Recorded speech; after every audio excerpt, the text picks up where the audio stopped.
Okay, so all of you tried the questions from the past papers.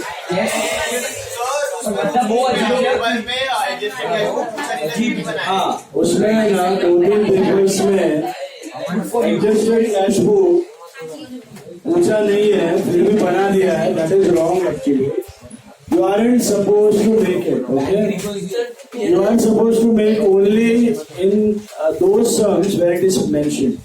Adjusted cash book दिया है तो ही बनाने का, वरना बनाने का जरूरत नहीं है. ईयर एंडिंग देख के अज्यूम मत करना, क्योंकि ईयर एंडिंग कभी 31 दिसंबर हो सकता है, कभी 31 मार्च हो सकता है. तो एडजस्टेड कैश बुक अगर पूछा ही है 100% तो ही करने का, वरना करने का नहीं. सर सबसे लास्ट हम लोग ने क्या किया था? सबसे लास्ट में फिनिश रेक्टिफिकेशन. नहीं, उसमें टाइप क्या था वो लास्ट वाला? उसके बाद मैंने एडजस्टेड कैश बुक लिया था. एडजस्टेड कैश बुक बीआरएस से खत्म किया.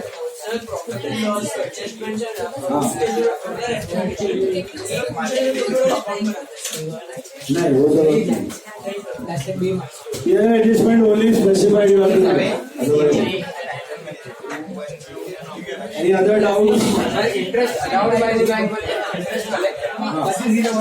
Interest allowed by the bank मतलब पैसा आया, is income, and interest charged by the bank मतलब गया, ऐसा.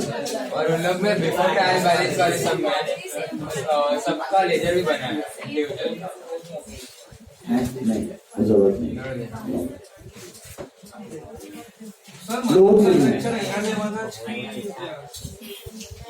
અહીંયા બોલાવો ને. नहीं. मैच जोविच. आज कौन सा इंडिया आया? तो क्या इंडिया तो है ना, धोनी का आयरलैंड का टीम है. और बोलो, एनी अदर डाउट्स? आया, were you able to attempt those questions and solve? वही लेवल का आने वाला है. बोर्ड में जैसा सेम लेवल का आता है, वैसा ये आईसीआई का फाउंडेशन का लेवल है. अगर ये क्रैक हो गया मतलब 80-90% यू आर डन. 10% आगे पीछे आया तो आया. 10 साल है ना, तो एवरेज पता चल जाता है जम रहा है कि नहीं जम रहा है. जम रहा है कि नहीं जम रहा है? पक्का सबको. आधे लोग ने तो देखा भी नहीं है पेपर. हॉलीडे पे हॉलीडे दिया था तो पेपर क्यों दिया? सीए कर रहा है ना, तो क्या हो, तो हॉलीडे पे 12th में नहीं दिया, सीए में दिया. बोलो, जमा आया, क्वेश्चंस आया? नहीं किया है जो लोग please solve. I am not going to check what you have solved. I am not going to do CID वाला सब जांच पड़ताल and all. Okay, you should know you are better doing CA. कितना प्रैक्टिस जरूरत है. अच्छा, soon there will be a test of all the chapters we have done till now. That should be not this week but next week. Okay, next week मतलब any time you can expect it between 9 to 15. 9 से 15 तारीख के बीच में test आने वाला है, तो prepare करके रखना. मॉड्यूल अच्छे से सॉल्व करके रखना. For what chapters? Journal, ledger, subsidiary, cash book, petty cash book. उनमें से 5 में से कोई भी एक ही क्वेश्चन आएगा 5 मार्क्स का. Capital revenue, BRS, rectification and BRS rectification. That's it. Okay. 9 को तो आपको ऑलरेडी टेस्ट है ना. 9 को तो 12th का है. 9 to 15 के बीच में. सर पेनू जर्नल बाद में 9 to 15 के बाद में. 9 को नहीं, 9 मतलब 10 से 15 तारीख के बीच में. 2 दिन में मैं आपको शेड्यूल दे दूंगा, मार्क्स का पैटर्न वगैरह सब दे दूंगा. वही सब भेज दूंगा. अप्रॉक्स 50-55 मार्क्स का रहेगा. Send you the entire pattern with the true or false and everything. True or false भी रहेगा. Now, starting with a new topic, that is bill of exchange take out Isha Patil आइए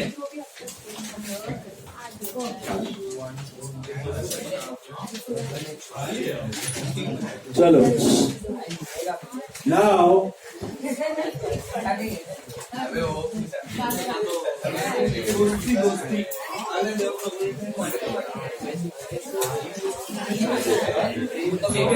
बिल्स ऑफ एक्सचेंज आपने 12th में किया हुआ है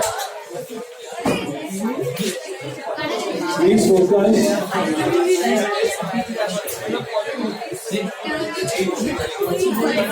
Tell me, guys.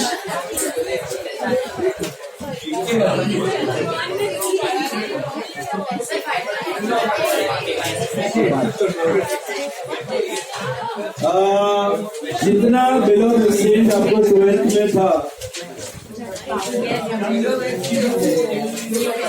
उससे थोड़ा एक्स्ट्रा है इसका आई थिंक पेज नंबर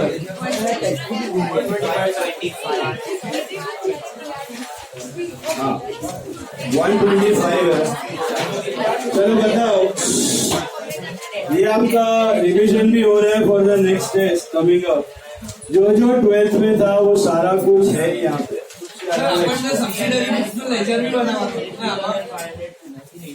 क्या तो था उन्हें पूछा तो बनाने। मुझे बताओ what is the bill of exchange? What is the bill of exchange? अब I am not going to go in the same details of 12 because that we have done it depth.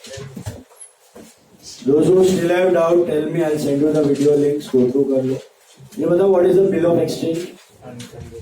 It is an unconditional order made by the creditor upon a debtor to pay a certain sum of money after a stipulated period of time. क्यों होता है draw क्यों किया जाता है? Why do we make a bill of exchange? For two main reasons. एक क्या है? Security of payment. क्रेडिटर ने डेटर को माल बेचा और 2 महीने बाद वो पैसा देने वाला है लेकिन आपको श्योरिटी नहीं है कि पैसा आएगा कि नहीं, तो आप क्या बनाते हो? Bill of exchange. It's a valid contract, वो श्योरिटी हो जाती है पेमेंट। दूसरा क्या यूज था बिल ऑफ एक्सचेंज का? नेगोशिएबिलिटी। नेगोशिएबिलिटी मतलब सेटलमेंट ऑफ ट्रांजैक्शन। ये बिल ऑफ एक्सचेंज एक बार ड्रॉ और एक्सेप्ट हो गया तो वो नेगोशिएबल इंस्ट्रूमेंट है, मतलब ये बिल आप किसी और पार्टी को दे सकते हो सेटल करने के लिए, यही बिल आप बैंक को भेज भी सकते हो, तो नेगोशिएबिलिटी के लिए भी यूज किया जाता है। वही बिल ऑफ एक्सचेंज क्रेडिटर के लिए क्या बन जाता है? तो इट बिकम्स बिल्स रिसीवेबल और डेटर के लिए वही बिल बन जाता है bills payable. Okay, how many parties are there to a bill of exchange? 3 parties: drawer, drawee, payee. Who is the drawer? One who writes the bill, one who draws the bill. He is the creditor or debtor? Creditor. Drawer is nothing but the creditor of the transaction. इसको पैसा लेना है कि देना है? लेना है। Drawee कौन होता है? One who has to pay the money. One who has to pay the money. जो debtor होता है, जो buyer होता है, is also called as drawee. And who is the payee? And who ultimately gets the amount of the bill. The drawer is the creditor, drawee is the debtor, and payee ultimately gets the amount. वो endorse ही होता है, हम जिसको endorse करते हैं उसको पैसा मिलता है. He is called as the payee. Okay. Also tell me what is after date bill and after side bill? After date bill मतलब date of drawing से due date calculate होता है. आफ्टर साइट मतलब डेट ऑफ एक्सेप्टेंस से calculate होता है. At sight या on demand bill मतलब जब मांगोगे तब पैसा देना पड़ेगा. दैट इज एट साइट या on demand. Time period mention होता है बिल में. What is meant by discounting of a bill? Send the bill to the bank for immediate money. That is called discounting. तभी bank कुछ काट लेता है बीच में, डिस्काउंटिंग चार्जेस या bank will get the money after some time. फिर endorsement का मतलब transferring the bill in favour of creditor. Creditor को ट्रांसफर कर दिया एंडोर्समेंट, अब उसको पैसा जाएगा. What is meant by BFC? क्या होता है? मतलब बैंक को काम दे दिया service provided by the bank. हमने सारे बिल्स वसूली भाई को दे दिए, BFC को दे दिए, and BFC will collect the bill. So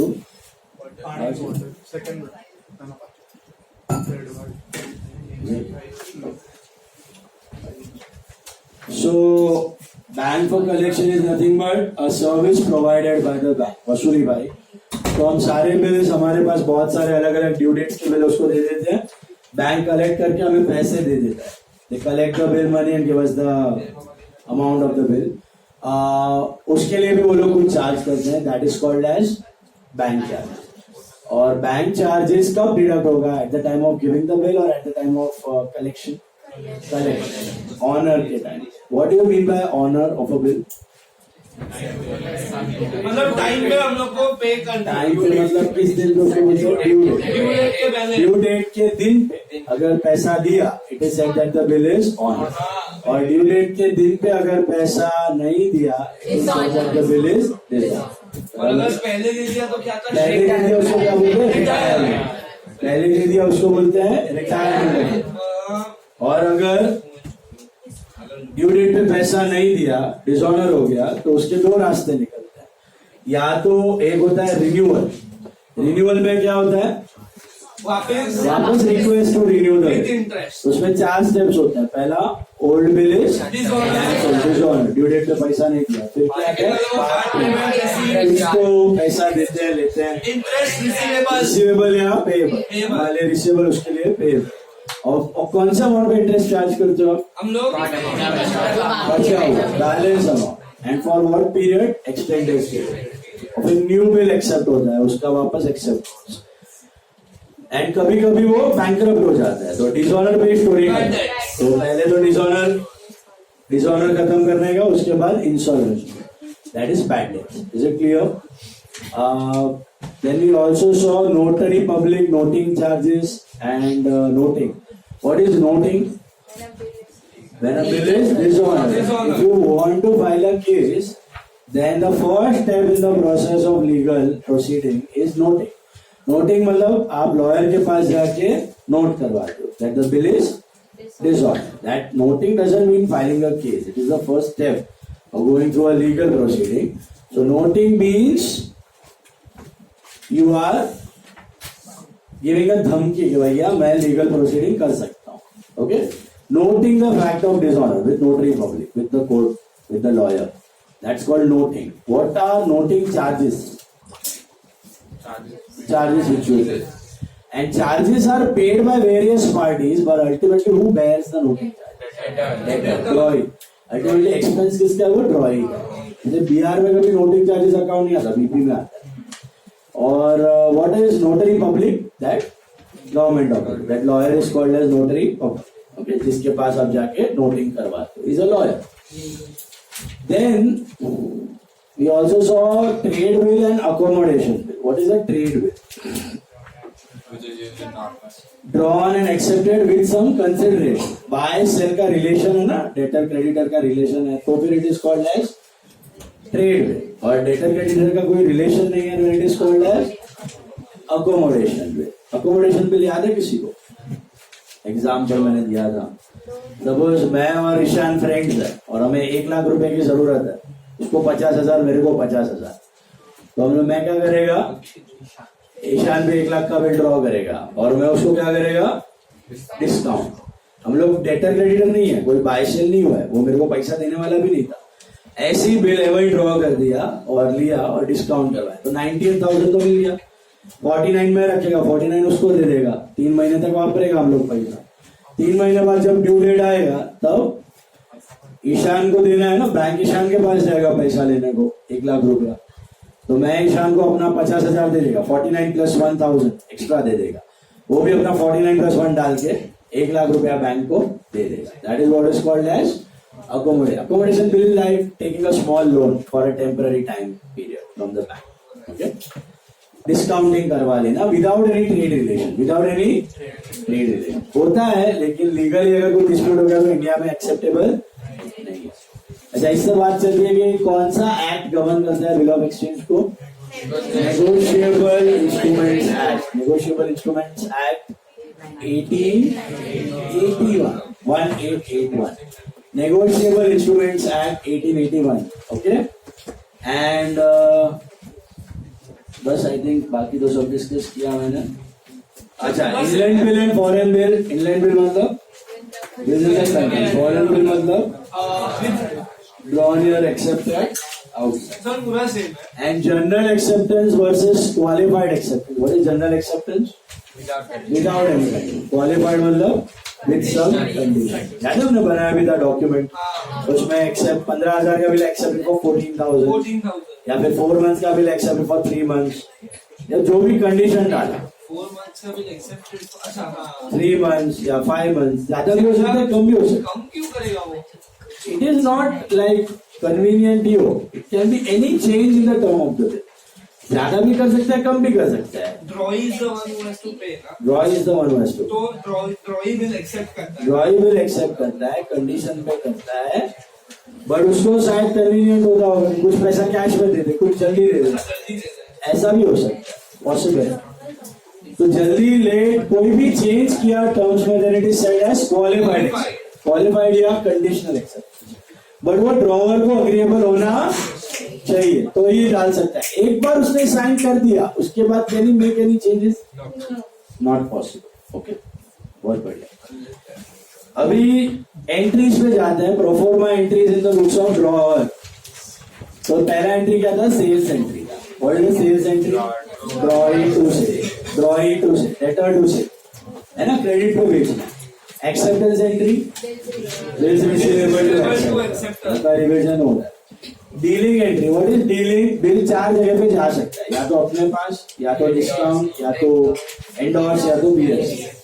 अपने पास से बिल है तो कोई डीलिंग एंट्री। अगर डिस्काउंट करवा दे, sorry, bank charges to BR बेचा, पैसा आया, बीच में चार्जेस कट। एंडोर्स किया तो एंडोर्स टू बीआर, मतलब क्रेडिटर सेटल हुआ, लायबिलिटी कटा और एसेट गया, बीआर गया। बीआर अपना एसेट है, तो क्रेडिटर को सेटल करने के लिए बीआर दे दिया, और बीएफसी को दिया। बीएफसी कौन है? वसूली भाई, बैंक का ही बाजू का अकाउंट, बैंक फॉर कलेक्शन। तो वो बैंक फॉर कलेक्शन एक नया अकाउंट है, वो डेटर है, डेटर बढ़ा, बीआर घटा। फिर ऑनर, ऑनर मतलब पैसा आ गया। तो अगर रिटेन्ड बिल ऑनर्ड है, अपने पास ही बिल पड़ा है और वो ऑनर हो, कैश टू बीआर, पैसा आया, बिल गया। कैश टू बीआर, पैसा आया, बिल गया। Endorse BR honoured, no endorse. Discounted BR honoured, no endorse. Bank और क्रेडिटर कलेक्ट कर लेता है। बीएफसी का bill honoured, bank charges to BFC, अभी बीआर नहीं, बैंक चार्जेस टू बीएफसी। पैसा आया, बीएफसी से आया, डेटर घटा, पैसा आया, डेटर घटा, और बीच में चार्जेस डिडक्ट हो गया। ऑनर के वक्त ही होने वाला है। डिसऑनर में आपको अगर फ्रेम भी करना है तो एंट्री फ्रेम कर सकते हो। डिसऑनर मतलब क्या है? एक्सेप्टेंस और डीलिंग एंट्री को जोड़ो और उल्टा करो, back to zero. Cheque dishonour होता तो उल्टा करते हो, वैसे बिल डिसऑनर होता तो उल्टा करते हो। तो what is retained BR dishonour? Debtor to BR, एक चीज कॉमन है डिसऑनर में, debtor debtor, debtor to BR, endorse BR dishonour, debtor to endorse, discounted BR dishonour, debtor से लेना बाकी है, बैंक से कट गया। डेटर टू एंडोर्सी मतलब डेटर से लेना बाकी है, एंडोर्सी को देना बाकी। बीएफसी का BR dishonour, debtor to BFC, debtor से लेना बाकी है, अपना एक्सेप्टेंस से लेना बाकी है, और बीएफसी को देना बाकी नहीं है, बीएफसी सेटल हुआ। वसूली भाई को जब बिल दिया था तो वो डेटर बना था, अब वो डिसऑनर हो गया तो वापस नलिफाई। वसूली भाई से कोई लेना देना नहीं, समझा? याद आया? फिर आता है नोटिंग चार्जेस। नोटिंग चार्जेस हमारा एक्सपेंस है कि ड्रॉई का? अगर हम हमारा रेंट पे करें तो एंट्री क्या है? रेंट का। अगर हम किसी और का रेंट पे करें तो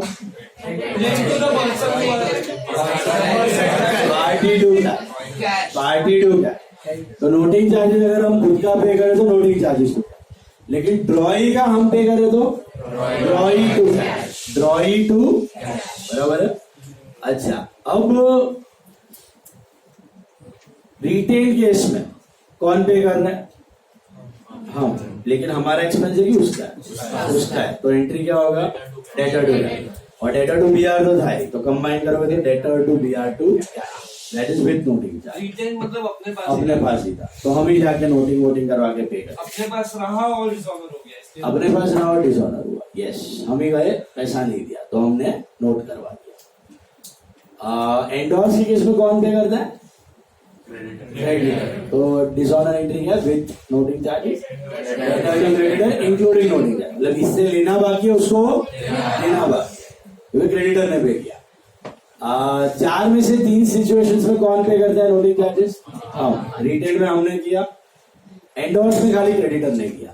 फिर डिस्काउंटिंग में क्या होता है? डिस्काउंटिंग में कौन पे करता है? बैंक, लेकिन कहां से काट लेता है? हमारे। तो what is the entry for discounted BR dishonour? Accept to bank including charges, इससे लेना बाकी है उसने काट लिया, बैंक ने काट लिया। और बीएफसी का भी dishonour with noting charge, accept to BFC to bank, उधर भी हमारे अकाउंट से काटेगा, क्यों? वसूली भाई हमारे ही बैंक है, तो हमारे अकाउंट में से काट लेगा। बात समझ आई? Accept to BFC to bank. 4 में से 3 सिनारियों में पैसा किसके जेब से जा रहा है? लेकिन वो हमारा एक्सपेंस नहीं, हम नहीं लेंगे, उसका एक्सपेंस है, हमने पे किया। जैसे हमने हमारा रेंट पे किया तो रेंट टू कैश, हमने राम का रेंट पे किया तो राम टू कैश, इसका नोटिंग चार्जेस हमारा नहीं है, उसका है, तो ड्रॉइंग टू कैश। हमारा होता तो नोटिंग चार्जेस टू कैश, उसका है तो ड्रॉइंग टू कैश। फिर आता है retirement. What is retirement? Time से पहले आ गया, ड्यू डेट से पहले आ गया, तो एंट्री क्या है? कैश टू बीआर, बट बीच में क्या डाल देंगे? रीबेट, तो cash rebate to BR, cash discount to BR, cash rebate to BR. बहुत बढ़िया। फिर आता है आपका रिन्यूअल। फर्स्ट है gold bill cancel, entry number what is 5 without noting charge, what is 6 with noting. फिर आता है part payment, cash to BR की कैश टू डेटर, को कैश टू डेटर, क्योंकि बीआर तो हो गया। बीआर कब तक यूज कर सकते हो? जब तक वो ऑनर डिसऑनर ना, उसके बाद डेटर, तो कैश टू डेटर। फिर इंटरेस्ट रिसीवेबल की पेएबल, रिसीवेबल, रिसीवेबल, तो एंट्री क्या होगी? Debtor to interest. और फिर न्यू बिल का BR to debtor, BR to debtor, बराबर है। अच्छा, उसके बाद आता है इंस्टॉलमेंट का फर्स्ट स्टेप क्या है? एंट्री नंबर 5 और 6 डिसऑनर, और फिर final settlement cash bad debt to debtor, cash bad debt to debtor. Debtor की BR, why not BR? BR dishonour. फिर आते हैं बीपी पे, entry in the books of drawing. सबसे पहले आता है purchase entry. What is the purchase entry? Purchase to